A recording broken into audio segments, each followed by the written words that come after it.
We're recording? Okay, let me get my cat. Here's one producer. You're the good boy. You're the good producer. You keep everybody in line. Lily just sulks around. Let me go get her. You have to be in every one of my videos.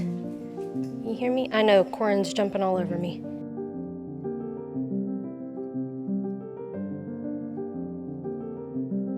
Hello everybody, welcome back to my channel. If you're new here, thank you for joining me. My name is Shauna and this is my booktube page. Cute cheering sounds. Yay. Thank you for joining me today. I will be discussing some monthly wrap-ups. I am trying to play catch-up and let you guys know everything I've been reading and all of my thoughts behind it. So in the previous video, I did February and March. So now in this video, I'm combining April and May reading wrap-ups. So let's just jump right into it and see what I read in those last 2 months. So I'm just combining these two together because they are the third, well, I guess fourth and fifth, technically, books in these series. If you didn't already watch my last video discussing my February and March wrap-ups, I'm rereading the Throne of Glass series is basically what I'm saying. I'll link that video down below though if you want to check it out, if you want to catch up on that. So in this video, I'm just going to be talking about my continuation. So I read Heir, Fire, and then Queen of Shadows. So these are, if you don't count the novella, this is the third and fourth book in the series. And it's just a continuation of the story. I don't want to give anything away. I know a lot of people have already spoiled this series for other people, but I will say just overall about this whole series, it is my favorite. I love it. Selena, the main character, is a badass and I love her so much. She's my girl. You find more information out about her. I'm not gonna say anything, but basically we kind of, in Heir, Fire, we go through her past even more. She is uncovering a lot of things and just about herself and diving deep, and it's a very therapeutic book. It's very, if you've read A Court of Thorns and Roses series, it's very A Court of Silver Flames in my mind, because, hear me out, it's not all the sex and stuff, because Silver Flames, that's all that is pretty much. It's not all it is, but there's a lot of it. Anyway, but Heir, Fire, I feel like, is this character's way of like going through a journey just like Nesta did. She's discovering about herself, really going down deep. It's like one big therapy session for this main character in Heir, Fire. It is one of my favorite books in the series. I love it so much. Queen of Shadow kind of takes off from there. Again, I don't want to spoil too much. Just go read the series because it's so good. Okay, so April was a very slim reading month for me. I did fall behind. So those two and this next book are the only books I read in the month of April, but it's okay because I had a little bit of a slump there. There was a lot going on personally, a lot of traveling we were having to do, so just wasn't able to do it. But the next book that I read in the month of April is Ink and Ore, and this is by Hayley Whiteley. Yes, Hayley Whiteley. I actually met this author. She lives in Orlando. She is an indie author and she was doing a book signing at a Barnes & Noble and she had posted about it in this Facebook group that I am a part of. So me and a friend of mine went to see her. We bought this book and we had her sign it. If you can see there on the inside of the cover, she signed it for me. She's very, very sweet. Her family is so cute. But this is a YA fantasy and it follows two main characters. We follow two girls who are best friends and they are basically going out on this journey to stop a war from happening. There's a war that starts to break out in the very beginning and they uncover a secret in a letter that they have realized the whole thing was a setup, basically. So them and a few friends are off to basically try to stop this war because one of the girls' brothers is actually in the war. So she's trying to stop it as soon as she can. They both are because they actually live in these two different kingdoms that are going to be at war, that have started. And they want to stop it as quick as they can. So they go on this adventure. They meet a lot of other really cool people along the way, and it's these two teenage girls basically just trying to stop a battle, trying to stop a whole war between two kingdoms. So it was a wild ride. It was very cute. I feel like I have been I've been kind of stepping away from young adult fantasy, so I felt like it wasn't really up my alley on this one just because of the young adult sense, the very, I don't want to say immature, because it's not immature, it's just I have lately been preferring more things that are more adult and cover more adult issues, since I am getting up there in age. And so I am relating more to characters who are closer to my age. So I didn't really feel like I related to the two main characters in this. However, this is going to be a series and I do want to continue it. So that should say something, because the way that it ends, it kind of ends on a cliffhanger. And I have actually found myself thinking about that cliffhanger once in a while and being like, wait, so what's going to happen? What is going to happen? So I know the second book comes out later this year, so I will probably pick that up as soon as it does. And then the third one, it is going to be a trilogy, I believe.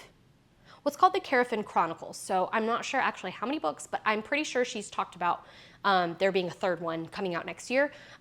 If there's going to be more after that, I'm not quite sure, but it is going to be a series. And like I said, it was a very cute YA fantasy, and I loved the fact that it was about two best friends and we got both of their perspectives.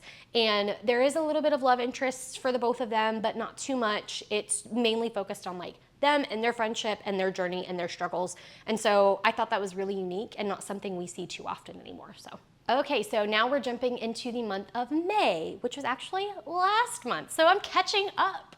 Yay, hooray. The first book that I read in the month of May is actually a graphic novel. It's called On a Sunbeam, and this is by Tillie Walden. I don't know how much you can see on the camera, but it's a very fun graphic novel. I am not a sci-fi person. I don't like space stuff. I don't like a lot of technology. I like things to be very rough and very old school and I don't like technology and space and all that kind of stuff. However, this all takes place in space. So why I picked it up, I don't know. But y'all, when I say that I loved this book, I loved this book. Not only was the art beautiful and so beautifully drawn, it's a LGBTQ love story in space with teenagers and wild adventures. Like, I don't know how else to describe it. Our main character, she joins this crew that sets out to different planets to basically help rebuild, and they're like construction workers. They rebuild these different facilities on different planets and just kind of restore them back to their former glory. We start to learn more about our main character's past and a love interest that she had when she was growing up and how much they had fallen in love, and she was kind of taken away from her pretty suddenly, and you find out why. And she had never seen her again. So she starts to tell all of her new friends about this person, and they're like, well, we have to go and find her. We have to find her. So they're traveling across these galaxies and all of these different like adventures trying to find this girl. And they find her, and they then have to battle it out between all of the different things and all the struggles that she's going through. So needless to say, it is an adventure. It's a love story. It's so cute. It's about a lot of friendship too, and just overcoming everything. And it warmed my heart so much. And if y'all, like, I have recently gotten into comics in the past year, and this is a graphic novel, so it's a little different, but it's still very much similar. It's like a full novel, but kind of like a comic. It's just so cute, and it makes it so easy to read. And like I said, the art is gorgeous. Like, the artist for this was just perfect. But it's a beautiful story, and I highly, highly recommend it. Okay, so we're just moving along. The next couple books I read are more Throne of Glass. So I read Empire Storm and Tower of Dawn. And there are some people, like Kelsey, my friend, girl, I love you, you my best friend. I don't know how you tandem read these, but people do it. People tandem read these because it's basically following one group of characters and another group of characters at the same time. They're all happening at the same time. And I've seen people actually on TikTok rebind these books. Like, they took them apart and put the chapters in order of where they needed to be to make it one big book, because that's what what it basically is. So yeah, like I said, you follow like a big group of characters in this one, a smaller group of characters in this one, some of them no less important. I won't jump into that rant today, but they happen basically at the same time. So this one came out first and then this one. So that's the way I recommend it if you don't tandem read.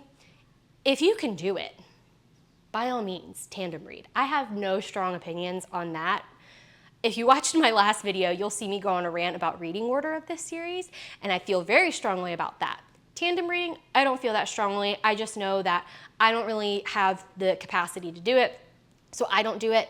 But if you do it, hey, whatever floats your boat. But they're both really good. This one just hits so hard. If Heir of Fire wasn't my favorite book in this series, this would be the next one because it's just so good and it ruins you emotionally. That's all I'm gonna say. Okay, so the next two books I'm going to kind of talk about together because they were both audiobooks that I read or listened to on my friend's, her Audible account because she got these books for free, so I just want to listen. But it is Hooked by Emily McIntire and Wretched by Emily McIntire. Now I know these are two very different books. They are all standalones. These are all different. Hooked is the first book and technically, and then Wretched is the third book, but we couldn't get the second book because they took it off Audible. I don't know, it's a whole thing. But Hooked is a retelling basically of Peter Pan and Hook. And all of these books in this series are romance stories, but they focus on the villain, and the villain being the hero of these stories. So for Hooked, we follow James Hooked, James, and then his mafia name is Hook, because he uses a hook to kill people. So it follows him as well as the daughter of Peter Pan. And they have a love story. So it's really smutty, it's really good though. It's a really good story and it's so cool to see this author incorporate the different elements of Peter Pan into this book because it's set in modern day Boston. And it's around like the drug industry and like all of this stuff going down and a mafia is involved and all of this stuff. And there are a lot of graphic scenes, very smutty, so be warned before going in and reading this.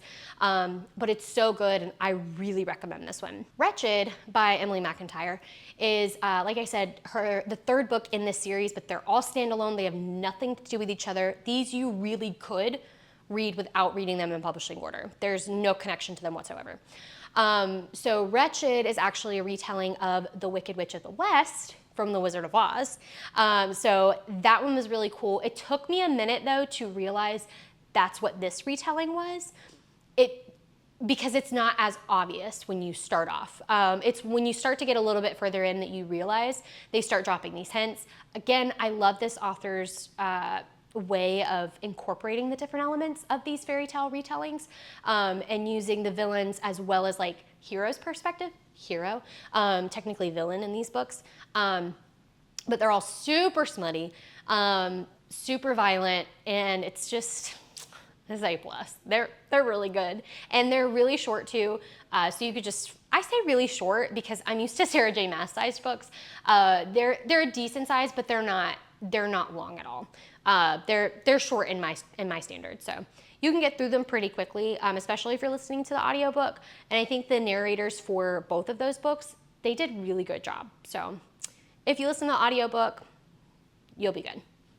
Okay, so the last book that I read in the month of May is actually another reread for me for a different reason, but it is Stolen by Lucy Christopher. I read this so long ago, and I did do a reread of it several years after that, and now this is my third reread of it. This is a YA book, not a fantasy, surprisingly. This is one of my favorite books. It's up there within my top 5 or top 10 because it's so well written and it's such a good story. So this book is actually written in second person. It's written basically as a letter, in a sense. So we follow our main character, Gemma, who is on vacation, basically. They're going on vacation, her and her parents, and she's actually kidnapped from the airport and taken by this guy to a remote house, essentially, in the Australian desert. He has been watching her and following her for many years and has basically fallen in love with her or convinced himself that he has. He takes her there and she's only 16 at the time. I think he's like 23, 24. And like I said, it's YA, so there's nothing like graphic or anything like that. There is mention of like her being drugged and all of that. So be warned of that going into this if those are triggers for you. But it's Gemma writing this whole thing to her captor.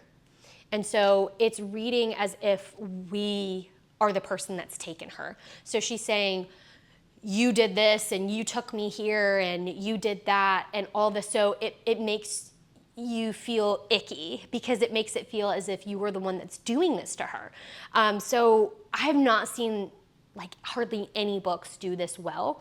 And Lucy Christopher does such a good job with it.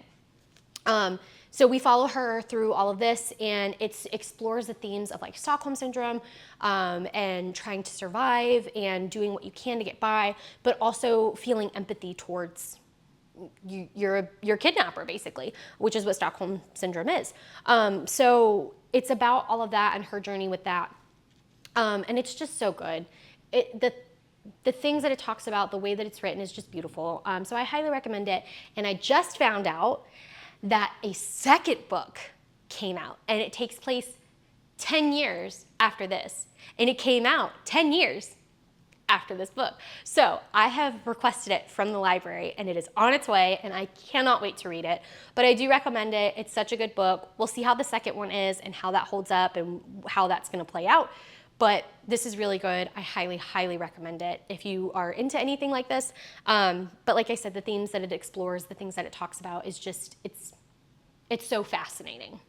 All right, so that's basically it. I just kind of ran through all of the reads that I've done this year so far. Thank you for coming along with me on this video. If you have made it this far, I would really love it if you hit that thumbs up button, give it a like. You can subscribe to my channel. You'll be notified every time I post a new video, which I would love it if you stuck around. That would mean the world to me. If you've read any of these books, comment down below. Tell me what you thought, what you think. I would love to hear your thoughts and have discussions about these books. But until next time, I will see you guys in my next video very soon. Bye.